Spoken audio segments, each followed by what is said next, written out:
നമ്മൾ എപ്പോഴും ഇമ്പോർട്ടൻസ് കൊടുക്കുന്നത് പങ്കാളിക്കാണ്. അതായത് ഹസ്ബൻഡ് വൈഫിനും, വൈഫ് ഹസ്ബൻഡിനുമാണ് കൊടുക്കുന്നത്. പക്ഷേ എൻ്റെ അടുത്ത് ഒരുപാട് ഫ്രണ്ട്സ് പറയാറുള്ളതാണ്, ഭാര്യ എപ്പോഴും അമ്മയെ വിളിച്ചിട്ട് അങ്ങ് വിളിയാണ്, ഇവിടെ മീൻ കറി വെച്ചോ അല്ല മീൻ വറുത്തത് കിട്ടിയോ അങ്ങനെ കിട്ടിയോ ഇല്ലയോ എന്ന് പൈസ ദിവസം. ചില സ്ത്രീകൾ വിളിച്ചിട്ടുണ്ട്, പിന്നെ എൻ്റെ ഹസ്ബൻഡ് അമ്മ പറയുന്നത് മാത്രമേ കേൾക്കത്തുള്ളൂ, എനിക്കൊരു പ്രയോറിറ്റി ഇല്ല. അപ്പം അവർ പറയുന്നതാണ്, എൻ്റെ വളർത്തിയത് എൻ്റെ അച്ഛനും അമ്മയല്ലേ, ഞാൻ അവർക്ക് പ്രയോറിറ്റി കൊടുക്കണ്ടേ. പക്ഷെ മോർ പ്രയോറിറ്റി കൊടുക്കുന്നത് ഹസ്ബൻഡ് അവരുടെ വീട്ടുകാർക്കൊക്കെ പ്രയോറിറ്റി കൊടുക്കും. ഞാൻ പറഞ്ഞത് പലപ്പോഴും വിവാഹം കഴിക്കാൻ പോവുകയാണെങ്കിൽ അതിന് നിങ്ങൾ തയ്യാറാണെങ്കിൽ നിങ്ങൾ പ്രയോറിറ്റി കൊടുക്കേണ്ടത് നിങ്ങളുടെ പങ്കാളിക്കായിരിക്കും, ഹസ്ബൻഡ്. അതിനെക്കുറിച്ചൊന്ന് ഡീറ്റെയിൽ ആയിട്ടൊന്ന് തീർച്ചയായിട്ടും. പക്ഷെ അത് അറിയാത്ത ഒരുപാട് ആളുകൾ ഇന്ന് തയ്യാറല്ല. അവർക്ക് പ്രയോറിറ്റി ഏതാ പങ്കാളിയേക്കാളും കൂടുതൽ അച്ഛന അമ്മ. That's not good. എനിക്ക് ഫെയർ ആയിട്ട് തോന്നുന്നില്ല. അതൊരു താങ്കളൊരു പ്രൊഫഷണലാണ്, ഇത്രയും നാളെ ഈ ഇൻഡസ്ട്രിയിലുണ്ട്. അപ്പൊ നിങ്ങൾ പറഞ്ഞാലായിരിക്കും കൂടുതൽ ആളുകൾക്കൊന്ന് സ്വീകാര്യത വരുന്നത്. തീർച്ചയായും ഞാൻ എൻ്റെ അനുഭവത്തിൽ തുടങ്ങിയാലോ. വൺസ് എൻ്റെ ഹസ്ബൻഡ് ഭയങ്കര ഇഷ്ടമാണ് മത്തങ്ങയും പയറും കറി വയ്ക്കുന്നത്. അപ്പോൾ ഇഷ്ടപ്പെട്ട കുറച്ച് കാര്യങ്ങളുണ്ടല്ലോ. അപ്പോൾ ഫുഡ് കൊടുക്കുന്ന സമയത്ത് ഇതുപോലെ ഞാൻ ഹസ്ബൻഡ് ഇരിക്കുകയാണ്, ഹസ്ബൻഡ് വിളമ്പി കൊടുക്കുകയാണ്. ആ സമയത്ത് പെട്ടെന്ന് എൻ്റെ മനസ്സിൽ തോന്നിയൊരു കാര്യം, ഞാൻ ഹസ്ബൻഡിൻ്റെ അടുത്ത് ചോദിച്ചു, എടാ നിനക്ക് ജീവിതത്തിൽ ഏറ്റവും ഇഷ്ടപ്പെട്ടത് ആരെയാണ്? അപ്പോൾ ഞാൻ പ്രതീക്ഷിക്കുന്ന, ഞാൻ എപ്പോഴും ആൾക്ക് ഫേവറബിളായിട്ട് നിൽക്കുന്ന ഒരാളാണ്, ആളുടെ ഇഷ്ടങ്ങൾ നോക്കിക്കണ്ട് നിൽക്കുന്ന ഒരാളാണ്. എൻ്റെ അടുത്ത് പലപ്പോഴും പറഞ്ഞിട്ടുണ്ട്, നിന്നെ പോലെ ഒരു ഭാര്യ, ഒരു സത്യം പറഞ്ഞു കഴിഞ്ഞാൽ ഭാഗ്യമാണ് എന്നൊക്കെ പലപ്പോഴും പറഞ്ഞിട്ടുണ്ട്. അപ്പോൾ തീർച്ചയായിട്ടും ഞാൻ വിചാരിക്കുന്നത് എന്താ, നോർമലി എന്നെയായിരിക്കും ഇഷ്ടം എന്നാണ് പറയാറ്. അത് പ്രതീക്ഷിച്ചിട്ടാണ് ഞാൻ ചോദിക്കുന്നത്.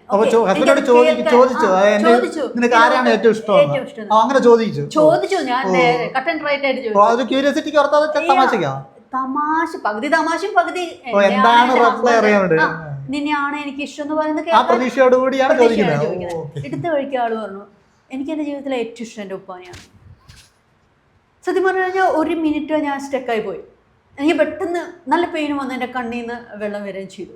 അപ്പോൾ ഞാൻ ആളുടെ അടുത്ത് ചോദിച്ചു, ഡാ നിനക്ക് വേണ്ടി എല്ലാം ഇത്രയും വർഷമായിട്ട് ഞാൻ നിൻ്റെ കൂടെ ജീവിക്കുന്നുണ്ട്, എല്ലാ കാര്യങ്ങളും ഞാൻ ചെയ്തു തരുന്നുണ്ട്, എന്നിട്ട് നീ പറഞ്ഞത് നിൻ്റെ ഉപ്പാനെയാണ്. ഇത്രയും വർഷമായിട്ടും എനിക്കൊരു സ്ഥാനം നിൻ്റെ മനസ്സിലില്ലേ എന്ന് ചോദിച്ചപ്പോൾ ഹസ്ബൻഡ് പറഞ്ഞു, ഞാൻ സത്യമായിട്ടും നീ എന്നോട് അങ്ങനെ പറയാൻ പറഞ്ഞല്ലോ. ആൾ വളരെ സത്യസന്ധമായിട്ട് പറയണേ.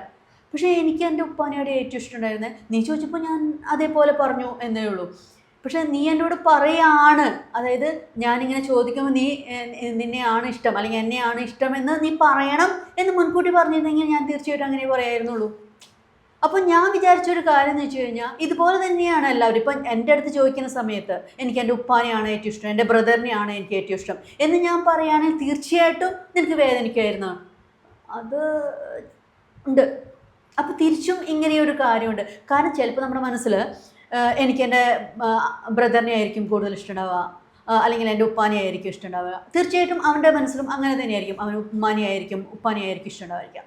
പക്ഷേ ഹസ്ബൻഡ് ആൻഡ് വൈഫ് നമ്മൾ സംസാരിക്കുന്ന സമയത്ത് അവരുടെ മനസ്സിലേക്ക് ഒരു കാര്യം പറയുന്ന സമയത്ത് അത് അവരുടെ മനസ്സിൽ പേസ്റ്റ് ആവണം.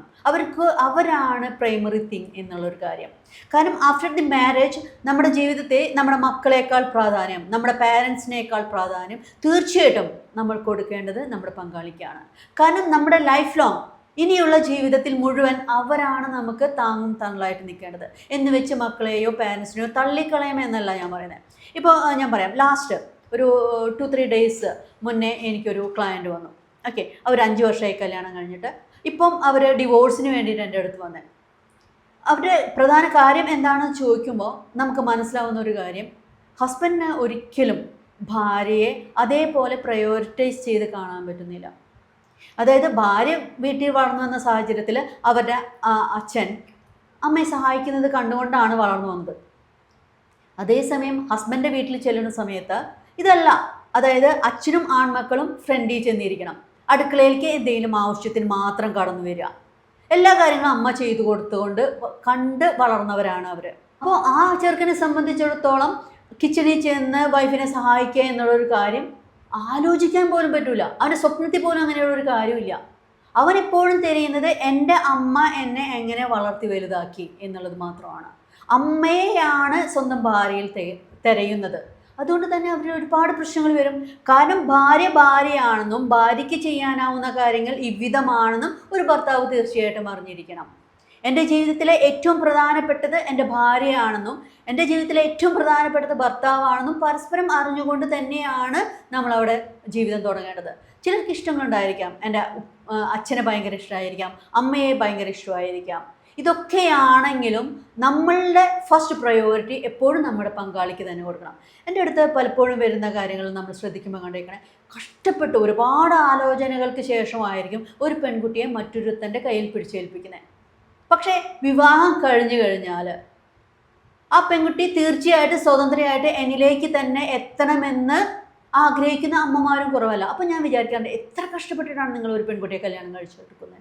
അവരുടെ ജീവിതത്തേക്ക് അവരെ സ്വതന്ത്രമായിട്ട് വിട്. എപ്പോഴും വിളിച്ച് ചോദിക്കാതെ നീ എന്താ ഇന്നുണ്ടാക്കിയേ, നീ ഭക്ഷണം കഴിച്ചോ, നീ എന്താണ് ചെയ്യുന്നത്, എങ്ങനെയാണ് ഭർത്താവിൻ്റെ അടുത്ത് പെരുമാറിക്കഴിഞ്ഞാൽ. അതായത് ഒട്ടുമിക്ക ഡിവോഴ്സ് കേസിനും ബാക്കിലുള്ളത് ആ പെൺകുട്ടിയുടെ അമ്മയായിരിക്കും. നിനക്ക് പറ്റുന്നില്ലേ, നീ അതങ്ങ് ഇട്ടേച്ചും ഇങ്ങോട്ട് വാ. ഇനി കുട്ടികൾ വേണോ എന്നാണെങ്കിൽ നമുക്ക് കുട്ടിയെ ദത്തെടുത്തൂടെ? എന്തിനാണ് നീ ഇത്രയും കഷ്ടപ്പെട്ട് അവിടെ നിൽക്കുന്നത്? സത്യം പോലെ അവരുടെ അടുത്ത് ഭാര്യയും ഭർത്താവും ഇരുത്തി നമ്മൾ സംസാരിച്ചു കഴിഞ്ഞാൽ അവർ തമ്മിലല്ല പ്രശ്നങ്ങൾ. മിക്കവാറും അവരുടെ വീട്ടുകാരെ ചൊല്ലിയായിരിക്കും പ്രശ്നങ്ങളുണ്ടായിരിക്കുക. ഇവരുടെ അമ്മമാരായിരിക്കും കൂടുതൽ കൈക്കടത്തലുകൾ നടത്തുന്നുണ്ടായിരിക്കുക, അല്ലെങ്കിൽ ഇവരുടെ അച്ഛന്മാരായിരിക്കും കൂടുതൽ കൈക്കടത്തലുകൾ നടത്തുന്നുണ്ടായിരിക്കുക. നിങ്ങൾ ഒരാളെ കല്യാണം കഴിപ്പിച്ചയച്ചാൽ, അത് മകനായാലും മകളായി കഴിഞ്ഞാലും, തീർച്ചയായിട്ടും ജീവിച്ച് തീർക്കേണ്ടത് അവരാണ്. അവരുടെ ഉള്ളിലുള്ള പ്രശ്നങ്ങൾ അവർ തന്നെ തീർക്കട്ടെ. കുഞ്ഞു കുഞ്ഞു പിണക്കങ്ങളും തല്ലുകൂടലുകളും വഴക്കിടലും മിണ്ടാതെ നടക്കലും ഒക്കെ ഉണ്ടാവും. അതൊക്കെ ജീവിതത്തിൻ്റെ ഭാഗമാണ്. ഏതുവരെ? ഞാൻ അതിൽ ഇടപെടേണ്ട ഒരു നിമിഷം കടന്നു വരുന്നത് വരെ. തീർച്ചയായിട്ടും നമ്മൾ ഒരു പെൺകുട്ടിയെ കെട്ടിച്ചു വിട്ട് കഴിഞ്ഞാൽ അവിടെ ഒരുപാട് പ്രശ്നങ്ങളുണ്ടെങ്കിൽ തീർച്ചയായിട്ടും അതിനെ അവൾക്ക് ഓവർകം ചെയ്യാൻ പറ്റിയില്ല എങ്കിൽ അവൾ അത് നമ്മുടെ അടുത്ത് പറയുന്നത് വരെ നമ്മളൊന്ന് വെയിറ്റ് ചെയ്യുക. പറ്റാത്ത സന്ദർഭമാണെങ്കിൽ തീർച്ചയായിട്ടും പാരൻസ് അവരുടെ ജീവിതത്തിൽ ഇടപെടണം. തീർച്ചയായിട്ടും കല്യാണം കഴിച്ചു പോകുമ്പോൾ ഒരു പെൺകുട്ടിയോട് പറയേണ്ട ഒരു കാര്യമാണ്, നീ അവിടെ ചെന്ന്, അവിടെ പുതിയൊരു വീടാണ്, അവിടെ ചുറ്റുപാടുകൾ നീ പരിചയിച്ചു വന്നതുപോലെയല്ല. അപ്പോൾ നിൻ്റെ ഹസ്ബൻഡ് ഉണ്ടായിരിക്കും. ഒരു വീട്ടിലേക്ക് കല്യാണം കഴിച്ചു വിടാന്ന് വെച്ച് കഴിഞ്ഞാൽ ഹസ്ബൻഡ് മാത്രമായിരിക്കില്ലല്ലോ, അവരുടെ പാരൻസ് ഉണ്ടായിരിക്കും, അവരുടെ സിബ്ലിങ്സ് ഉണ്ടായിരിക്കും. ഓക്കെ, അവരോടെല്ലാം നീ നല്ല നിലയിൽ പെരുമാറുക. നീ അവരെ ഹസ്ബൻഡിനെ നോക്കുന്നത്, എന്നെ നോക്കുന്നത് പോലെ തന്നെ, അതായത് ഞങ്ങൾ പാരൻസിനെ നോക്കുന്നത് പോലെ തന്നെ നീ ഹസ്ബൻഡിൻ്റെ പാരൻസിനെയും നോക്കുക, സ്നേഹിക്കുക, സന്തോഷിക്കുക. ഇനി നിനക്ക് ഒട്ടും സഹിക്കാൻ പറ്റാത്ത ഒരു സാഹചര്യമാണ് ഉണ്ടാവുന്നതെങ്കിൽ, നീ എഫേർട്ട് എടുക്കുന്നത് മാത്രമേ അവിടെ ഉള്ളൂ എങ്കിൽ, അവരൊരിക്കലും നിന്നെ അംഗീകരിക്കുന്നില്ല എങ്കിൽ ഞങ്ങളിവിടെയുണ്ട്. പക്ഷെ അത് വിചാരിച്ചുകൊണ്ട് നിനക്ക് പറ്റുന്നില്ല എങ്കിൽ പിറ്റേ ദിവസം നീ അവിടെ നിന്ന് ഇറങ്ങിപ്പോരണമെന്നല്ല. നീ നിൻ്റെ ഭർത്താവായിട്ട് സന്തോഷമായിട്ട് ജീവിക്കാൻ പറ്റുന്ന സാഹചര്യം ഉണ്ടെങ്കിൽ അത് അറിഞ്ഞ് പരസ്പരം അറിഞ്ഞും ഒന്നിച്ചു പോകാനായിട്ട് നോക്കുക. മാഡം, അടുത്ത ഒരു ചോദ്യം ഉള്ളത് എൻ്റെ അടുത്ത സുഹൃത്തുക്കളിൽ നിന്ന് കേട്ട ഒരു ചോദ്യമാണ്. Bro, we are married, bro. Okay. But the wife is always chasing me and she's making lot of noise. Okay. But I am more silent. Okay. More silent. അപ്പോൾ ഞാനിങ്ങനെ അഡ്വൈസ് ചെയ്യും, bro you have to express something, you have to tell I am loving you. അപ്പോൾ കുറേ അവർ പറയുന്നത്, bro എനിക്ക് ആ feelings ഉള്ളിൽ നിന്ന് വരുന്നില്ല. അപ്പം ഞാൻ എങ്ങനെ പറയും? പക്ഷേ ഞങ്ങൾ മാരേജ് ചെയ്ത് കുട്ടികളുണ്ട്, ഞങ്ങളിത് ചെയ്യുന്നു. അപ്പം ഞാൻ പലപ്പോഴും ചിന്തിക്കുന്നത് അവരൊരു സ്കീമാ തെറാപ്പിയോ അല്ലെ എന്താണ്. പക്ഷെ ദേ നോ, അതായത് അവർക്കുള്ളിൽ നിന്ന് സ്നേഹം വരുന്നില്ല. Because of may be childhood, may be അങ്ങനെയുള്ള അനുഭവങ്ങൾ, അല്ലെ അവരെ പ്രൊട്ടക്റ്റീവായിട്ട് വളർത്തിയ കുറേ പ്രശ്നങ്ങൾ നമ്മളിത് കാണുന്നത്. പക്ഷെ അങ്ങനെയുള്ള ആളുകൾക്ക് അവർ നമ്മുടെ വീഡിയോ കാണുകയാണെങ്കിൽ ആ ഒരു വ്യക്തിക്ക് വേണ്ടിയാണ് ഞാൻ ഈ വീഡിയോ ഡെഡിക്കേറ്റ് ചെയ്യാൻ പോകുന്നത്. അപ്പോൾ ഞാൻ വ്യക്തി കണ്ടത്, ബ്രോ എനിക്ക് okay, we are married, we are just living, understanding കുറേ വിഷയമുണ്ട്. അത് സ്കീമയിലുള്ള പ്രശ്നമാണോ അല്ല ഇത്തരത്തിലുള്ള പ്രശ്നം? പലപ്പോഴും രണ്ടുപേരോട് ഒരു കൗൺസിലിങ്ങിന് പോകാനോ ഒന്നും തയ്യാറാകത്തില്ല. അത്തരത്തിൽ കഷ്ടപ്പെടുന്ന ഒരുപാട് ആളുകളുണ്ട്. അപ്പോൾ അവരോട് എന്താണ് മാഡത്തിന് പറയാനുള്ളത്? ആദ്യം ഞാൻ ചോദിക്കുക, നിങ്ങളുടെ പങ്കാളിയോട് മാത്രമാണോ? അതായത് ഇപ്പോൾ ഒരു മെയിലാണ് ഇത് നിങ്ങളുടെ അടുത്ത് ഷെയർ ചെയ്തെങ്കിൽ ഞാൻ ചോദിക്കുന്നത്, ഈ മെയിലിന് തൻ്റെ പങ്കാളിയോട് മാത്രമാണോ ഉള്ളീന്നൊരു ഇഷ്ടം തോന്നാത്തത്? മറ്റുള്ള സ്ത്രീകളുടെ അടുത്ത് സംസാരിക്കുമ്പോൾ, മറ്റുള്ളവരോട് പെരുമാറുമ്പോൾ ഈ ഉള്ളീന്നൊരു ഇഷ്ടം അവർക്ക് തോന്നുന്നുണ്ടോ? യെസ് എന്നാണെങ്കിൽ, നിങ്ങൾ ആഗ്രഹിക്കുന്ന രീതിയിലുള്ളൊരു പെരുമാറ്റം നിങ്ങളുടെ വൈഫിൽ നിന്ന് കിട്ടാത്തത് കൊണ്ടാണ് നിങ്ങൾ മറ്റൊരാൾ പറയുമ്പോൾ എനിക്ക് അങ്ങനെ തോന്നുന്നുണ്ട്. ഇപ്പം ലാസ്റ്റ് വന്ന ഒരു കേസ്, അതിൽ അവർക്ക് ഭാര്യയോട് ഒരു സെക്ഷലായിട്ടുള്ള ഒരു അടുപ്പമൊന്നും തോന്നുന്നില്ല. ഞാൻ അവളോട് സംസാരിക്കുന്നുണ്ട്, കാര്യങ്ങളുണ്ട്, ഓക്കെ ആണ്. അവൾക്ക് വേണമെന്ന് തോന്നുമ്പോൾ ഓക്കെ, ബെഡ്റൂം സീൻ ക്രിയേറ്റ് ചെയ്യുന്നു. അതല്ലാതെ എനിക്ക് ഉള്ളിൽ നിന്ന് അവളെ വേണമെന്നോ അവളോട് ഒരു ആഗ്രഹം തോന്നുന്നില്ല. നമ്മൾ ചോദിക്കുന്ന ഒരു കാര്യമാണ്, മറ്റു സ്ത്രീകളെ കാണുമ്പോൾ നിനക്ക് തോന്നുന്നുണ്ടോ? തീർച്ചയായിട്ടും ഉണ്ട് എന്നാണെങ്കിൽ ഞാൻ വിചാരിക്കുന്ന ഒരു രീതിയിലുള്ള ഒരാളായിട്ട് ബിഹേവ് ചെയ്യാനോ അവരുടെ പെരുമാറ്റങ്ങളോ അല്ലെങ്കിൽ അവരുടെ രൂപഭംഗിയോ എൻ്റെ വൈഫിന് ഇല്ല എന്നുള്ളതാണ്. അത് ഞാൻ മനസ്സിൽ തീർച്ചപ്പെടുത്തും. ഈ ഒരു സിനാരിയോ എനിക്കത് മനസ്സിലായിട്ടുണ്ട്. ഈ പറഞ്ഞ കേസിലാണ് അവർക്കൊക്കെ മറ്റു സ്ത്രീകളോട് ചെറിയ താല്പര്യങ്ങളുണ്ട്, എക്സ്പ്ലോറിങ്ങിനൊക്കെ താല്പര്യമുണ്ട്. അപ്പം ഈ ഒരു കേസിലാണ്, അത് കറക്റ്റ് ടെസ്റ്റ് കേസ് വന്നുകൊണ്ടാണ് ഞാൻ ചോദിക്കുന്നത്. ഈ ടെസ്റ്റ് കേസാണ് ഞാൻ എൻ്റെ മുന്നിലേക്ക് വന്നത്. അപ്പം അതിനുള്ള കറക്റ്റ് സൊല്യൂഷൻ ഒന്ന് പ്രേക്ഷകർക്കൊന്ന് കൊണ്ടുവയ്ക്കണം. തീർച്ചയായിട്ടും അങ്ങനെയാണെങ്കിൽ നമ്മൾ അറിയണം നമുക്ക് എന്താണ് വേണ്ടത്, നമുക്ക് എന്താണ് ആവശ്യം. പലർക്കും അതിന് വ്യക്തത ഉണ്ടാവില്ല. ഓക്കെ, എൻ്റെ ഭാര്യയോട് എനിക്കൊരു അട്രാക്ഷൻ തോന്നുന്നില്ല. പക്ഷെ അവിടെ ഒരു കാര്യമുണ്ട്, നിങ്ങൾ സ്വയം ചോദിച്ചു നോക്കൂ, നിങ്ങൾക്ക് എന്താണ് അട്രാക്റ്റീവ് ആയിട്ട് തോന്നുന്ന കാര്യങ്ങൾ. അതിനൊരു ക്ലാരിറ്റി നിങ്ങളുടെ മനസ്സിലുണ്ടോ? എനിക്ക് ആകെക്കൂടി എന്ന് പറയരുത്, കൃത്യമായിട്ട് ഇന്ന കാര്യങ്ങൾ എൻ്റെ പങ്കാളിയിൽ ഞാൻ തിരയുന്നുണ്ട്, അത് അവളിലുണ്ട് അല്ലെങ്കിൽ ഇല്ല എന്നുള്ളൊരു ക്ലാരിറ്റി നിങ്ങളുടെ മനസ്സിലുണ്ടോ? ആ ക്ലാരിഫിക്കേഷൻ നിങ്ങൾ സ്വയം വരുത്തുകയാണെങ്കിൽ, നിങ്ങളുടെ മനസ്സിനോട് ചോദിച്ച് ക്ലാരിഫൈ ചെയ്യുകയാണെങ്കിൽ, കൃത്യമായി അവളുടെ അടുത്ത് ഷെയർ ചെയ്യുകയാണെങ്കിൽ, അവൾ ഒരുപാട് വ്യത്യാസങ്ങൾ വരുത്താൻ നിങ്ങൾക്ക് പറ്റും. അല്ലാതെ ഞാനിതൊന്നും തുറന്നു പറയുന്നില്ല, ഞാനൊരു കൗൺസിലിങ്ങിന് തയ്യാറല്ല, ഞാൻ മറ്റാരോടും ഇതിനെക്കുറിച്ച് സംസാരിക്കാൻ ഇഷ്ടപ്പെടുന്നില്ല എന്നാണ് എങ്കിൽ ഇത് നിങ്ങൾക്ക് നിങ്ങളുടെ ഉള്ളിൽ അടക്കി വയ്ക്കാൻ മാത്രമേ നിർവാഹം ഉണ്ടാവുള്ളൂ. അതേസമയം നിങ്ങൾ തുറന്നു പറയണം. ഈ തുറന്ന് പറയാനാ മേഡം, തുറന്ന് പറയുമ്പോൾ ഞാൻ പറയാം, ഇത് തുറന്ന് പറയാൻ വരുമ്പോൾ ഒരു പ്രശ്നം വെച്ചാൽ അവര് കുലസ്ത്രീകളൊക്കെയാണ്, ഇവര് നമ്മുടെ മെന്റിൽ കുറച്ച് ഫാന്റസീസ് ഒക്കെ ഉണ്ട്. ഇതിപ്പോ ഇവരോട് എങ്ങനെ പറഞ്ഞു കഴിഞ്ഞാൽ ഞാൻ മോശക്കാരനാവോ, അല്ലെങ്കിൽ ഓക്കെ ലെറ്റ് ഇറ്റ് ബി, അപ്പോൾ അവർക്ക് ഇതേ കൊണ്ട് പറ്റുമോ, നമ്മുടെ മെന്റിൽ അല്ല, അങ്ങനെയുള്ള കേസുകൾ ഞാൻ കേട്ടിട്ടുണ്ട്. ഇതൊരു കേസാണ്, അതിനെക്കുറിച്ച് എന്താണ്?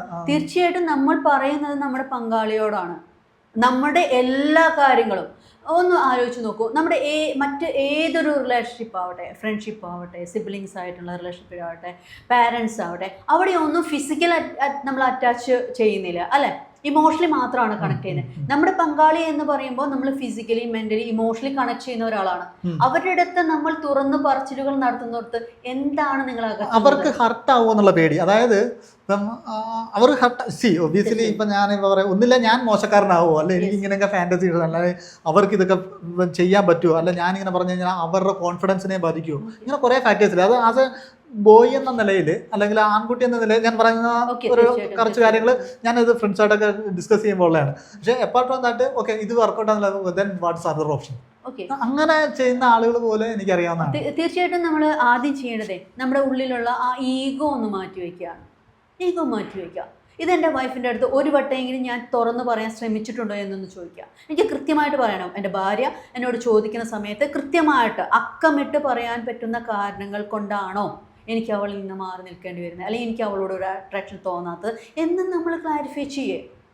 അതിനുശേഷം നിങ്ങൾക്ക് പറഞ്ഞു തീർക്കാൻ പറ്റാത്ത ഒരു കാര്യമാണെങ്കിൽ ഞങ്ങളെപ്പോലെയുള്ള പ്രൊഫഷണൽസിൻ്റെ അടുത്തേക്ക് വരൂ. കൃത്യമായിട്ട് നിങ്ങളെ അത് പറഞ്ഞ് മനസ്സിലാക്കി. ഇപ്പൊ രണ്ടുപേരെയും, ഒരാളെ മാത്രമല്ല. അവിടെ ഒരു ഡൗട്ട് ഉണ്ട്. ഇപ്പൊ ചില ആളുകൾ പറയുന്നത് അവളെന്തായാലും വരത്തില്ല, അല്ലെ അവൻ എന്തായാലും വരത്തില്ല. അപ്പൊ ഏതർ ഫസ്റ്റ് ഒരാൾ വന്നിരുന്നു പിന്നെ രണ്ടാമത് വരുന്നത്, അതാണ് ഏതാണ് ഒരു ഫീസിബിൾ ആയിട്ട്. അല്ലെ ഇവരെപ്പോഴും ഒഴിയാന്നൊക്കെ അവള് വരില്ല, അല്ലെ അവൻ വരില്ല, പിന്നെ ഞാൻ എന്ത് ചെയ്യാൻ, അവരത് ഇഗ്നോർ ചെയ്യല്ല, അതിനകത്ത് നിന്ന് മുന്നോട്ടൊരു ആക്ഷൻ എടുക്കുന്നില്ല. അപ്പം ഞാൻ പറയുന്ന ഒരാളെങ്കിലും പോയി നോക്കൂ, പിന്നെ അടുത്ത സ്റ്റെപ്പ് എടുക്കുക. കാരണം ലോജിക്കലായിട്ടൊരു സ്റ്റെപ്പ് പറയാൻ എങ്ങനെ പറയും? തീർച്ചയായിട്ടും എൻ്റെ ഹസ്ബൻഡ് അതിന് വരുന്നില്ലെങ്കിൽ ഞാൻ വരും. കാരണം എനിക്ക് എന്നെ മാറ്റാനായിട്ട് ഒരുപാട് ഓപ്ഷൻസ് ഉണ്ട്. എനിക്ക് എന്നെ മാറ്റാനേ പറ്റുള്ളൂ. എൻ്റെ മുന്നേ കിട്ടിയ സ്കീമാസും ട്രോമാസും എൻ്റെ ഉള്ളിലുള്ള വിശ്വാസങ്ങളും എൻ്റെ പെരുമാറ്റവും മാറ്റാൻ ഞാൻ തയ്യാറായി കഴിഞ്ഞാൽ തീർച്ചയായിട്ടും നമ്മൾ എന്നാണോ മാറുന്നത് ആ ഒരു നിമിഷം മുതൽ നമ്മുടെ ചുറ്റുപാടുകളും മാറി തുടങ്ങും. അല്ലാതെ മറ്റൊരാളെ മാറ്റാനായിട്ട് നമുക്ക് പറ്റൂല. മറ്റുള്ളവരുടെ ചിന്തകളെയോ പെരുമാറ്റങ്ങളെയോ സ്വഭാവങ്ങളെയോ ഒന്നും മാറ്റാൻ പറ്റൂല. നമുക്കും ആകെ കൂടി മാറ്റാൻ പറ്റുന്നത് നമ്മുടെ ആറ്റിറ്റ്യൂഡാണ്, നമ്മുടെ പെർസെപ്ഷനാണ്, നമ്മുടെ സ്വഭാവങ്ങളാണ്, നമ്മുടെ ചിന്തകളാണ്, നമ്മുടെ ഇമോഷൻസാണ്. നമ്മൾ കൃത്യമായിട്ട് അത് മാറ്റും, നമ്മുടെ ചുറ്റുപാടുകളും മാറുന്നത് കാണാം. തീർച്ചയായിട്ടും 100% അതിൽ ഉറപ്പാണ്. നമ്മൾ മാറി തുടങ്ങിയാൽ നമ്മുടെ ചുറ്റുപാടുകളും താനേ മാറി തുടങ്ങും.